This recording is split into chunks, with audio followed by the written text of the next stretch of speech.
Hi, I'm here with, my name is Holly Gillibrand, and I'm here with Gill Lewis, who's come up to Fort William, and we have organised a socially distanced conversation about hen harriers, driven grouse shooting, and Gill's book, Skydancer. It's brilliant to be here, thank you.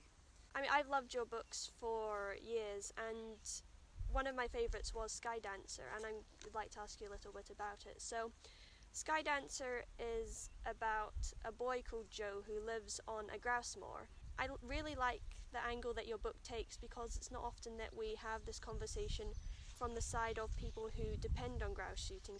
And I'd like to ask you what it was like writing about grouse shooting from the perspective of a young person living on a grouse moor, and was it difficult? Did you learn anything? What was it like?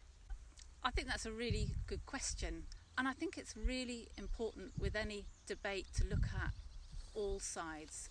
So Skydancer looks from Joe's perspective as a gamekeeper's son, and he sees his father and his brother working on a grouse moor and both being pressured to reduce the number of predators, both legally, the foxes and the crows, and also illegally with the raptors, so that they can produce as many grouse as possible for the landowner. And of course Joe sees this happening, and he comes into internal conflict whether this is right or wrong. I didn't know anything about grouse shooting or about all these issues like hen harrier persecution and wildlife crime surrounding it, and Skydancer was really important for me in coming to terms with this and learning about it and exposing myself to what is actually happening in Scotland's uplands. And I was wondering if this was one of the reasons why I decided to write about it, and what your first experiences with driven grouse shooting was. Well, I came to the issues of driven grouse shooting a lot later than you. I spent much of my childhood and teenage years and early 20s hill walking, and I often remember thinking there really wasn't very much wildlife around, and I often wondered why, and I often saw burning of the moors, and you assume this is right because they've been doing it for years and years, and it's difficult to question it. You think, well, this must have been happening. And then when I was introduced to the problems of driven grouse shooting, it suddenly turned everything on its head. Why have we got these vast monocultures and often treeless landscapes where we really should be having mixed habitats for greater biodiversity? So I think what you've said really captures how a lot of people in the UK feel around grouse shooting, because I think people come up to these places and they just see like treeless moorlands, and they think that that's natural because number one, they're not being told otherwise, and number two, this is how it's been for centuries. It's been overgrazed, it's been burned, and it's been sort of used as a red grouse farm. And I think, of course, this is about Hen Harrier Day, and I need to ask you about the hen harriers themselves. So what made you decide that hen harriers were to be the focus around your book? The hen harrier is really iconic. It's a symbol of what has been so grossly wrong about the mismanagement of the uplands, about the continued and relentless persecution of raptors, and not only just raptors, it's also the killing of many types of animals that snares and traps are set out for.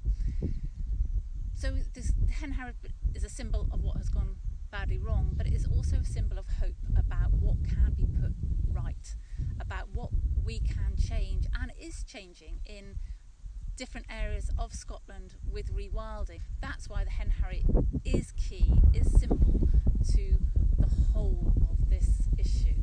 So what do you think needs to be done to prevent the persecution of wildlife like hen harriers in the UK? Well, I think the persecution of hen harriers is directly related to driven grouse shooting, and so really driven grouse shooting has had its day. It belongs in the past, in the Victorian past, and I believe that the future belongs to allowing the regeneration of these landscapes. So moving again back to your book, do you have I'm a young writer and I really want to write books when I'm older, probably focusing around environmental issues. So can you tell us about your process when writing a book, and do you have any tips for budding writers? Write from the heart, And don't be afraid to make mistakes throughout your writing. With the process of Skydancer, I really wanted to put lots of research into it because it is fact-based. So I wanted to interview lots of different people, landowners, gamekeepers. I've interviewed hill walkers, people that have been affected by flooding. Once you've got all those facts there, you need somebody to tell that story. You need to find that voice that comes through, and for me that voice came through Joe. So Holly, it's been fantastic meeting you today. You've asked me lots of questions, thank you, but I'd like to ask you a question. You're an environmental activist. You've been out every Friday for Fridays for Future. You're an advisor for rewilding, and you've recently been named Young Scotswoman of the Year for all your work to do with the environment. And I'd love to know, what is your vision of Scotland, let's say in 50 years' time? What would you like to see? Wow, 50 years. 50 years.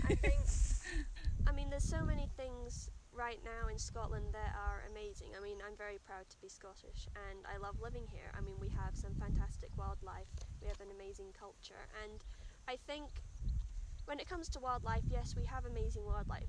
We have ospreys and otters and capercaillie and red squirrels and all these fantastic animals.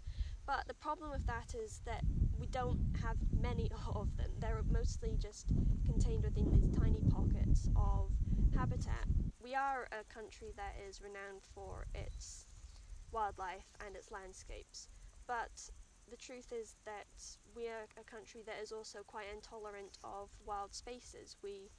Most of the Highlands is just, it's burned, yes, it's grazed, and we need to allow nature to be not managed. We need to allow it to come back and to thrive without being constantly worn down by humans and by issues caused by us. That's fantastic, and I might not be here in 50 years' time, but I really hope that your vision of Scotland happens and keeps happening. And it's been absolutely fantastic talking to you, Holly. Thank you. Thank you for coming up here and speaking with me. It's been fantastic to hear from you and hear about your book.